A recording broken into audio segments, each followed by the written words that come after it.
ቆንጆ ሴትን የመተዋወቅ ጥበብ። ቁጥር 1 ቀለል አድርገህ ቅረባት። አንዲትን ሴት ለመቅረብ ከመሞከርህ በፊት በቅድሚያ ምን አይነት ሁኔታ ላይ እንዳለች ልብ በል። ለምሳሌ በጣም ቸኩላ በፍጥነት እየተራመደች ባለችበት ሰዓት ረጋ በይ እንጂ የት ለመድረስ ነው ይሄ ሁሉ ሩጫ የሚሉ ደረቅ ለከፋዎችን በፍጹም አትጠቀም።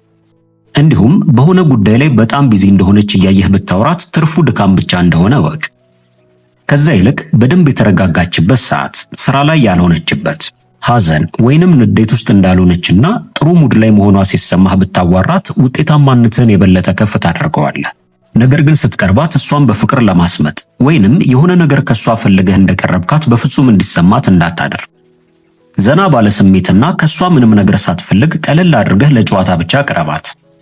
ቲክቶክ ላይ እንደምታየው ቀጥ ብለህ ሄደህ ደስት ያለሽ ስልክሽን ስጪኝ የመሳሰሉ የሞኝ ጥያቄዎችን በፍጹም አትጠይቅ። ለፍቅር ግንኙነት ያሰብካትን ሴት በዚህ ደረጃ ዝቅ አድርገህ መመልከት ተገቢ ነው ብዬ አልመክርህም። ለምሳሌ በጨዋታችሁ መካከል ሰሞኑን የአንድ ጓደኛዬ ልደት ነው እና ምን እንደምሰጠው ግራ ገብቶኛል። መቼም ሴቶች ስጦታ ምርጫ ላይ ጎበዝ ናችሁ፣ ምን ትመክርኛለሽ ብለህ ጀምር። የምትሰጥን አስተያየት ሰምተህም በቃ እሺ ካገኘው ሞክራለሁ፣ ነገር ግን ቅር ካላለሽ ስልክሽን ስጪኝና ያገኘሁትን ዕቃ ቴሌግራም ላይ ላሳይሽ በላት። ይሄ ከዛ ይልቅ የተሻለ ቀላል መንገድ ይመስለኛል። ቁጥር 2 አሰልቺ ጥያቄዎችን አስወግድ። ብዙ ጊዜ ሴት ልጅ በጨዋታ መሃል ማግባት የምፈልገው ሀብታም፣ የሚያምር ቁመና ያለው፣ ቢቻል ዝነኛ የሆነ ወንድ ነው ልትል ትችላለች። አንተ ታዲያ በዚህ ሰዓት ማድረግ ያለብህ ምን መሰለህ? እኔ ደግሞ በጣም ቆንጆ የሆነችና የግሏ የሚያምር መኖሪያ ቤት ያላትን ሴት እንደማገባ እርግጠኛ ነኝ በላት። በዚህ ጊዜ አንተ ላይ ብልጫ ለመውሰድ የጀመረችውን ጨዋታ ከቁም ነገር እንዳልወሰድከው ይገባታል። ከሌሎች ወንዶች ለየት ያልክ መሆንህንም ታሳያለህ። ሌላው በተቻለ መጠን ከሷ ጋር ስትሆን ስራ ቦታ ስላጋጠመህ ንትርክ፣ መንገድ ላይ ስላየኸው የማይረባ ነገር፣ ስለ ሌሎች ሰዎች አሉባልታና እነዚህን የመሳሰሉ አሰልቺ ነገሮችን በፍጹም እንዳታወራ። ከዛ ይልቅ እሷ የምታነሳቸውን ሐሳቦች በትኩረት በማዳመጥ የተሻሉ ጨዋታዎችን ለመፍጠር ሞክር። በተጨማሪም ስለ ነገሩ ይበልጥ እንድታብራራለህ የሚያደርጓትን የተለያዩ ጥያቄዎችን ጠይቃት። ገና የመጀመሪያ ትውውቃችሁ ከሆነ ደግሞ ትርፍ ጊዜሽን እንዴት ነው የምታሳለፊው? ምንድነው ይበልጥ የሚያስደስትሽ ነገር በላት። የምትወደውን ነገር ስለጠየቃት ይህንን ለመመለስ ምንም ጭንቀት አይሰማትም። ሁልጊዜም ግንኙነታችሁ እንደዚህ ቀለል ያለና ጥሩ ስሜት እንዲፈጠርባት የሚያደርግ ከሆነ ሳታስበው ሁሌም ካንተ ጋር መሆንን የበለጠ እየተመኘች ትመጣለች ማለት ነው። ቁጥር 3 ችኩል ወንድ አትሁን። አብዛኞቹ ወንዶች ቴክስት ሲልኩ ሴት ልጅ ልዩ ስሜት እንዲሰማት ይፈልጋሉ። በመሆኑም ውጫዊ ማንነቷን ማሞጋገስ ላይ ብዙ ጊዜያቸውን ያጠፋሉ። ለምሳሌ የኔ ቆንጆ፣ እስካሁን ካዩዋቸው ሴቶች ሁሉ ውብ ነሽ የመሳሰሉ መልእክቶችን ይልካሉ። በዚህ ጊዜ አንተም እንደሌሎቹ ተራ ወንዶች ነው የምታየህ። ይህንን ካደረግክ አንተንም እንደሌሎቹ ተራ ወንዶች ነው የምታየህ። ሌላው ደግሞ በፍጥነት እንድትገናኙ መነዝነዝ የለብህም። ሌላው ደግሞ በፍጹም ቸኩለህ አፈቅርሻለሁ እንዳትል። ይሄ ለተወሰነ ጊዜ ደስ ሊያሰኛት ይችላል። ነገር ግን አንተን ለማግኘት ያላትን ጉጉት በከፍተኛ ሁኔታ እንደሚገድለው እወቅ። ምክንያቱም በአንዴ ዘለህ ገና በደንብ ሳትተዋወቁ ጥሩ ጊዜያትን አብራችሁ ሳታሳልፉ እንዲሁም የማይረሱ ትውስታዎችን እሷ ላይ መፍጠር ሳትችል ግንኙነቱን የመጨረሻው የፍቅር ደረጃ ላይ ለማድረስ መጓጓትህን ያሳያል። ፍቅር የሚገነባው በረጅም ጊዜ ግንኙነት እንጂ በቴክስት እንዳልሆነ ረስተሃል። ይህም ለሱ የሚያስተላልፈው መልእክት ምን መሰለህ? በቀላሉ ፍቅረኛ ማግኘት እንደከበደህና ችኩል ወንድ መሆንህን ብቻ ነው። ቁጥር 4 ለየት ያሉ ነገሮችን አድርግ። ብዙ ጊዜ ወንዶች የሴት ልጅን ትኩረት ለማግኘት የማይገቡበት ጉድጓድ የለም። በተቃራኒው ደግሞ ለራሳቸው ትልቅ ክብር ያላቸው ወንዶች ነገሮችን ለየት ባለ መልኩ ሲያደርጉ እንመለከታለን። እሱም በቀላሉ በብዙ ነገሮች አለመደነቅ ነው። አንተ ያመንክበትን ሕይወት እንጂ ከማንም ጋር ፉክክር ውስጥ መግባት የለብህ። እነዚህ ነገሮችን ማድረግ ስትችል ሴቶች ባንተ መደነቅ ይጀምራሉ። ብዙ ጊዜ ወንዶች በቀላሉ ለሴት ልጅ አካላዊ ውበት ይንበረከካሉ። ይህንን ስሜታቸውንም ከሴቷ ለመደበቅ ይከብዳቸዋል። ይህንን በደንብ የሚረዱት ሴቶችም ደካማ ወንዶችን ለመማረክ በተለያዩ መንገድ ሲጠቀሙበት ይስተዋላል። አንተ ግን እንደ አብዛኞቹ ወንዶች እንዳልሆንክና ከአካላዊ ውበቷ በላይ በውስጣዊ ማንነቷ እንደምትደነቅ በተለያዩ መንገዶች አሳያት። በዚህ መንገድም በቀላሉ የማይገኝና ተራ ወንድ አለመሆንህን ታስመሰክራለህ። ገና ከመቀራረባችሁ በጣም እንደምትወዳት፣ ሲበዛ ቆንጆ እንደሆነችና በሷ መማረክህን ካሳያት ገና ጨዋታው ሳይጀመር መሸነፍህን እርግጠኛ ሁን። ቁጥር 5 ለጊዜህ ዋጋ ስጥ። ለጊዜህና ለሴት ልጅ ለምትሰጠው ትኩረት ተገቢውን ዋጋ ልትሰጥ ይገባል።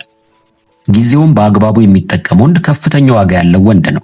ሴትን ከማሳደድ የበለጠ በቀን ውስጥ ብዙ ሊያከናውናቸው የሚገቡ እቅዶች አሉት።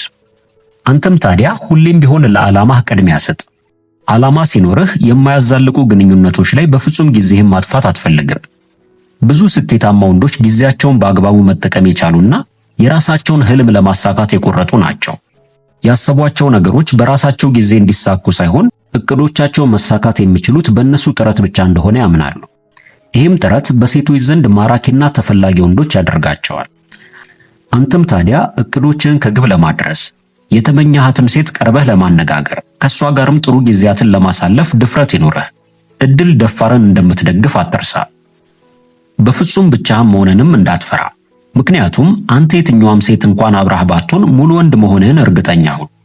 ይህን በራስ የመተማመን ስሜትህን ሴት ልጅ ስትመለከትም በቀላሉ ወደ አንተ እንደምትሳብ እርግጠኛ ሁን። ቁጥር 6 ክብር ያለህ ወንድ ሁን። ብዙ ጊዜ ሴቶች ከሚያስቃቸው ወንድ የበለጠ በሰዎች ዘንድ ክብር ባለው ወንድ የበለጠ ይሳባሉ። ምላሰኛና ችስታ ወንድ ሴትን የሚያማልለው የኛ ሀገር ፊልሞች ላይ ብቻ እንደሆነ ልብ በል፣ አትሸወድ። በሰዎች ዘንድ ትልቅ ቦታ የሚሰጠው ወንድ፣ የሚፈራ የሚደነቅና የሚከበር ወንድን ሴቶች የግላቸው ማድረግን ከምንም ነገር በላይ ይመኛሉ። በመሆኑም የምትፈልጋትን ሴት በእጅህ ለማስገባት ከምላስህ ይልቅ ማንነትህን የተሻለ በማድረግ ቅረባት። አስፈላጊ ቦታ፣ ተገቢና የሚመጥንህ ቦታ ላይ ብቻ ስትሆን አስፈላጊውን ነገር ተናገር። ምክንያቱም ብዙ ተናጋሪ ባልሆንክ ቁጥር በሴቶች ዘንድ የበለጠ ትከበራለህ። ነገር ግን ይህንን ማንነት እስክትገነባ ድረስ ያልሆንከውን ነገር ለማስመሰል በፍጹም አትሞክር። ምክንያቱም ማስመሰል ወንዶችን ሴቶች በቀላሉ የመለየት ትልቅ አቅም አላቸው። ከሷ ጋር በምትሆንበት ጊዜም ኩሩና በራስ መተማመን ያለው ወንድ ከመሆንህም ባሻገር በመጠኑ ተጫዋች ወንድ ልትሆንም ይገባል።